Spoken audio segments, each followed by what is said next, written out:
Kongremizin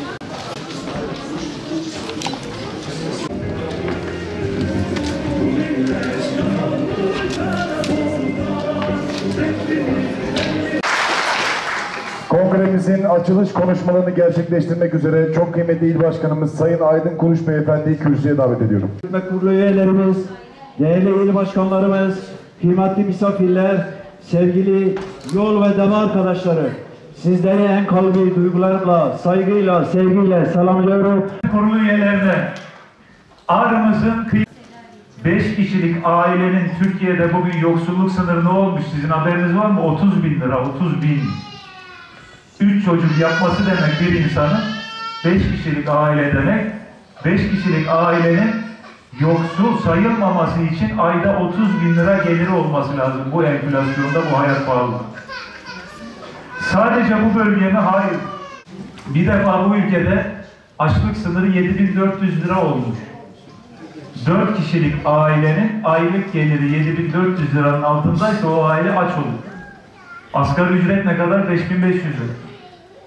Dolayısıyla milyonlarca asgari ücretli matematiksel olarak aç. Emekli maaşı onun da altında. Dolayısıyla milyonlarca emekli de matematiksel olarak aç.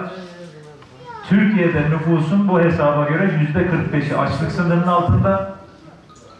Yoksulluk sınırı ne kadar olmuş? 4 kişilik aile için 22.000 lira olmuş. 22.000.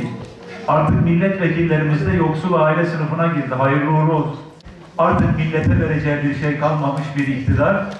Diğer tarafta ise milletin derdine derman olmak yerine içinde İstanbul Sözleşmesi'nin hayranlarını barındıran, içinde LGBT savunucularını barındıran, içinde din dersi zorunlu ders olmaktan çıksın diyenleri barındıran altılı masa denen tuhaf yapı.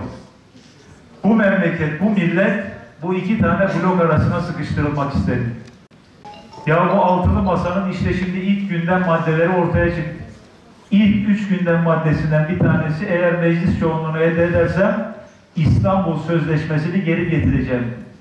Ya İstanbul Sözleşmesi dediğin nedir Allah aşkına?